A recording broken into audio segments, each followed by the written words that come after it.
लेकिन तब यह है कि गृहस्थ आश्रम में समय बहुत कम मिलता है।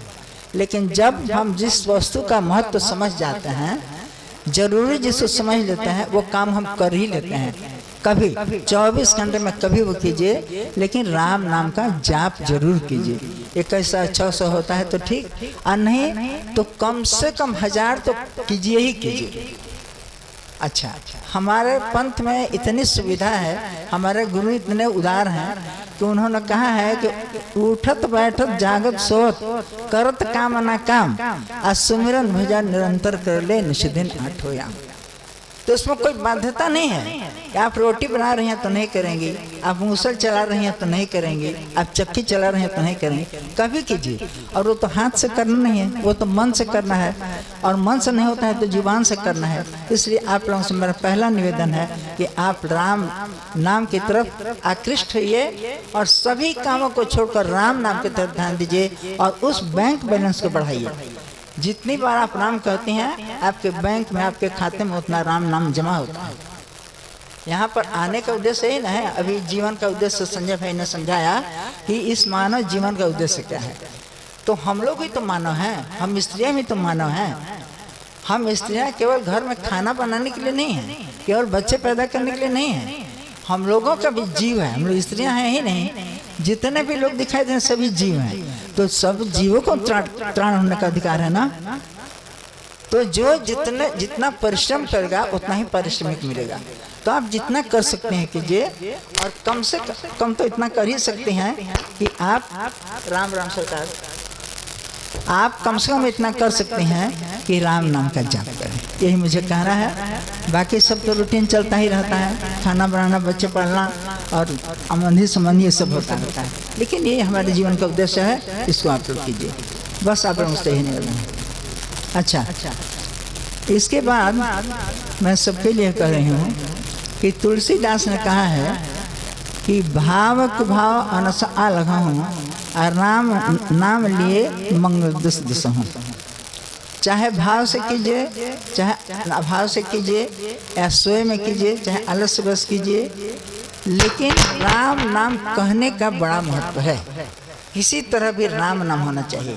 यही इस जीवन का उद्देश्य है। जितनी बार राम कहेगा उतने आपके खाते में वो नाम बढ़ेगा, और वही आपकी पूंजी होगी, वही आपका संबल होगा, वही आपका सहारा होगा, आपको सतलोक की ओर ले जाने का। यह आवश्यक नहीं है कि हम एक ही जन्म में सतलोक चले जाएं, लेकिन एक एक कदम हम बढ़ाएंगे उधर, तभी तो उधर जा पाएंगे। हमको गुरु की सेवा करनी अपेक्षित है। आज हम लोग गुरु पूजा के अवसर पर यहाँ पधारे हैं, सबको इकट्ठा हुआ है, तो संतों के दर्शन का बड़ा महत्व है। हमारे पहले संतों ने, विवेकी संतों ने बताया है कि संतों के दर्शन का महत्व है। जब विभीषण जी को हनुमान से भेंट हुई तो उन्होंने कहा कि अब मैं भाव भरोसे हनुमंता, बिनु हरि कृपा में नहीं संता।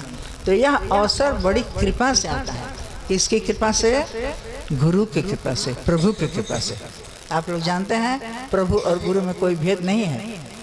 वो कहने के लिए दो हैं, लेकिन दोनों एक ही हैं। प्रभु ने अपना प्रतिनिधि बनाकर हम लोग का त्राण करने के लिए, जीवन का त्राण करने के लिए उन्हें भेजा है।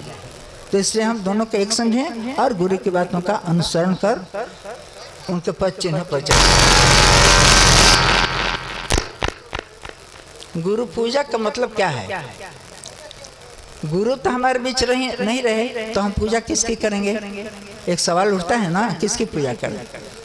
तो आप लोग ये जानते भी होंगे, और फिर मैं कह रही हूँ कि गुरु समाप्त होने वाली सत्ता नहीं है, वो हमेशा हमारे बीच में व्याप्त है। जैसे हमारे गुरु जी चले गए, पर्दा कर दिया हम लोगों से, जैसे किसी गेंद फूटे हुए ब्लाउडर की हवा या किसी टायर या ट्यूब की हवा जब उसमें से निकलती है तो कहाँ बिखर जाती है? वायुमंडल में छा जाती है। तो हमसे दूर तो नहीं होते, वायुमंडल तो हम लोग के चारों तरफ इर्द गिर्द है। तो जिस तरह वो हवा व्याप्त हो जाती है और भी सूक्ष्म हो जाती है, उसी तरह हमारे गुरु की सत्ता और भी विस्तृत हो गई है, और हम लोगों के प्रोटेक्शन में, हम लोग की रक्षा में, हम लोगों की देख रेख में वो लगी है। इसलिए उधर से निराश नहीं होना है। और कहा गया है कि आज्ञा सम न सुसाहिब सेवा, गुरु की आज्ञा मानना ही, उनकी बताई हुई बातों पर चलना ही गुरु की पूजा है। क्या उन्होंने बताया है? पहले मैंने ही कहा, या सभी संत कहते हैं कि 21,600 का नाम का जाप उन्होंने बताया है। बहुत लोग करते भी हैं, बहुत लोग नहीं अटते हैं तो कम भी करते हैं और कम भी करें, लेकिन उसमें एक बात है, केवल राम नाम हम कहेंगे और उसका रहस्य नहीं जानेंगे तो राम नाम कहने का फल होगा? अभी वैसे हमने बताया कि 4 तरह के संत हैं, 4 तरह के सत्संग हैं, 4 तरह के गुरु हैं, 4 तरह के शिष्य हैं। तो इन चारों दर्जे का ज्ञान होना बहुत आवश्यक है। जब हम 3 का ज्ञान करेंगे तभी चौथे दर्जे का ज्ञान हासिल होगा। मैं जानती हूँ कि सभी नहीं कर सकते हैं, जो नहीं कर सकते हैं उनके लिए केवल राम नाम का पाठ जरूरी है।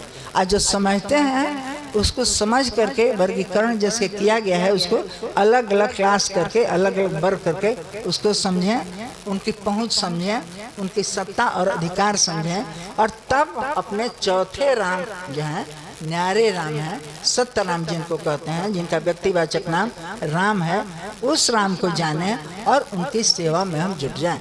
तो उनकी सेवा वही है 21,600 जाप करना। लेकिन यह तो एक सूत्र वाक्य है। यह भी कहा गया है कि राम कहने की रीत न जाने और राम कहते हम खींच ले जावे। राम कहत बैकुंठ नसावे और राम नरक की खान। अब देखिए कैसी ये विडम्बना है, कैसी उल्टी बात सुनने में लगती है कि राम कहने से यदि बैकुंठ नसा जाएगा तो कहे के लिए राम आदमी कहेगा? नहीं कहेगा ना। लेकिन एक कारण से कहा गया है, यदि आप राम को नहीं जानते हैं, राम के रहस्य को नहीं जानते हैं, राम के अधिकार को नहीं जानते हैं, अपने कर्तव्य को नहीं जानते हैं, तो ही बैकुंठ का नाश होता है। नहीं तो राम नाम अमित फलों का दाता है। लेकिन हमें अपने न्यारे राम को, चौथे राम को, सत्य राम को समझना होगा। सत्य तथा संयुक्त दो राम है, वो समझना होगा। हम लोग मगहर भी गए थे। मगहर उनकी खास स्थली है कबीर साहब की। तो वहाँ पर भी संजय भाई सत्य लिखा हुआ था, सत्य सत्य सत्य लिखा हुआ था, और सत्य पर ही सारी प्रवचन हो रहे थे। तो हम लोग को बड़ा आश्चर्य हुआ। तो छोड़िए और की बात क्या करनी है, हम लोग जान गए हैं, हमारे इन भाइयों ने हमें बता दिया है, हमारे गुरु ने बता दिया है, तो उसको हम लोग जाने कि हम लोग किस सत्य को आधारित करने वाले हैं। सत्य तत्व संयुक्त, उस सत्य को धारण करने वाले हैं, और वही सत्य प्रभु का रूप है, वही उनका गुण है। इसलिए हम उस सत्य को धारण करें और उसके पीछे चलें। उसके कई फैक्टर हैं, राम नाम के कई फैक्टर हैं। देखिए, समता, संतोष, पर सेवा, दया, पर निंदा समझना, कई उसके तत्व हैं। दया, प्रेम, सहानुभूति, ये सब। तो जब तक हम इन चीजों को अपने व्यवहार में, अपने जीवन में नहीं उतारते हैं, तब तक राम नाम कहने का फल नहीं होगा। होगा तो स्वल्प होगा, कम होगा। तो हम इतनी तो पैसा करके घर बार छोड़कर, बाल बच्चा छोड़कर, और इतना बाजा गजा लगा के इतना पैसा खर्च करने के लिए कम फायदे के लिए ना है, हम लोग ज़्यादा से ज़्यादा फायदा लेने हैं। तो हम लोग राम नाम का रहस्य समझें और उसके तत्व को जानें और उन तत्वों पर चलें। जीव पर दया करना सीखें, राम नाम कहने के साथ जीव पर दया करना सीखें, जीवों से प्रेम करना सीखें, चाहे वो चूहा हो, चाहे बिल्ली हो, चाहे कुत्ता हो, और जीवों को समान समता के सिद्धांत पर चलें। सभी हमारी तरह जीव हैं, यह हम समझें। जब यह समझेंगे तभी दुख के भागीदारी, उसके दुख के भागीदारी बन सकते हैं, उसके दुख को समझ सकते हैं, और तभी उसकी सहायता कर सकते हैं, उसका मनोरंजन कर सकते हैं, किसी तरह उसका दुख कम कर सकते हैं। तो इन चीज़ों को हमें समझना होगा। ये चीज़ें बड़ी सूक्ष्म हैं, इतनी हमें कुवृत्तियाँ हैं। यह जीव ऐसा है, इतना कमज़ोर है कि है तो मालिक, इस मंदिर का मालिक है जी, लेकिन वो अपने मिल्कियत को भूल गया है। और जो निरंजन ब्रह्म है, निर्गुण ब्रह्म, उनका मन जो घट घट में व्याप्त है, मन उसके गुलाम हो गए हैं। यह जीव उसका गुलाम हो गया है, अपनी सत्ता को भूलकर उसी के इशारे पर नाचता है। और उसके इशारे पर नाचने का मतलब क्या है? नाचत नरमर कटकी नाई, वो गंदी से गंदी हरकत करवाता है और इस तरह जीव को बेनकाब कर देता है, वो कहीं खड़ा होने के लायक नहीं रहता। तो हम अपनी सीमा को समझें, हम अपने अधिकार को समझें, अपने कर्तव्य की क्षमता को समझें और उसके अनुसार हम लोग कर्तव्य करें और प्रभु की सेवा में लगे रहें और सही फलदायी होगा। अब मैं यह कहना चाहती हूँ, थोड़ा वक्त है, देखिए जो नीचे तबके नीचे समझदारी के लोग हैं, जिनको कम समझदारी हुई है, उपलब्धि कम हुई है, वो तो हो गया, उनकी बात हो गई, वो अपना करें, आगे धीरे धीरे आएंगे, प्रयत्न होगा, प्रभु कृपा करेंगे तब से है। पढ़ने या नहीं पढ़ने से कोई मतलब नहीं है। कबीर साहब खुद ही पढ़े लिखे नहीं थे, कलम कागज में उन्होंने हाथ से नहीं छुआ था, लेकिन आज हम लोग कबीर की गाथा गा रहे हैं। सारा अध्यात्म समाज उनका गुलाम है और बिना कबीर साहब के दोहों के उनके मत के बिना कोई भी पंथ पूरा नहीं है। सभी उन्हीं से चोरी करके लाते हैं और हम लोगों को चोरी नहीं करनी है, हमने तो हर तरह से स्वीकार किया है उसको, इसलिए हम लोग बहुत धनी हैं, भाग्यवान हैं। तो मुझे एक बात और कहनी है कि सभी अब हम लोगों की आयु बहुत कम रह गई है। इसमें बहुत ज़्यादा ही लोग हैं ऐसे जो हम लोगों के एज ग्रुप के हैं, हम लोगों की आयु के उतने हैं और बच्चे बहुत कम हैं, जवान लोग कम ही हैं। तो ऐसे लोगों को या हर किसी को, बच्चों को भी ध्यान देना चाहिए कि राम का महत्व क्या है और राम नाम का पारायण कैसे करें, उसको अपने हृदय में कैसे उतारें। अपने ज्ञेय और ध्येय को बिना समझे हम यह काम नहीं कर सकते।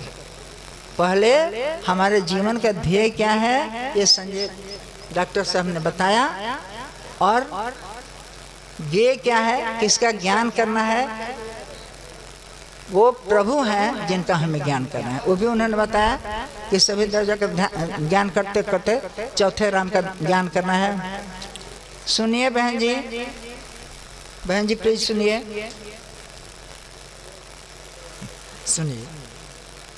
तो पहले हम लोग जाने कि हमारे जीवन का उद्देश्य क्या है। अमृत मुक्ति हमारे जीवन का उद्देश्य है। अमृत मुक्ति किसको कहते हैं कि बार बार मरना न पड़े। कौन बार बार मरेगा? जो माँ के गर्भ में आएगा वो मरेगा। आज जिसको माँ के गर्भ से निजात मिल जाएगी, छुटकारा मिल जाएगा, वो भला काहे को मरने जाए। वो तो एक बार प्रभु के विमान पर चढ़ कर गया और सतलोक में दाखिल हो गया। तो मरना नहीं कहते हैं, उसको गमन कहते हैं। तो ऐसी मौत के लिए हमें यह प्रार्थना करनी है, यह पूजा करनी है, और यही हमारे जीवन का ध्येय है। और ये क्या है? तो पार ब्रह्म परमेश्वर के ज्ञान का, अधिकार का ज्ञान का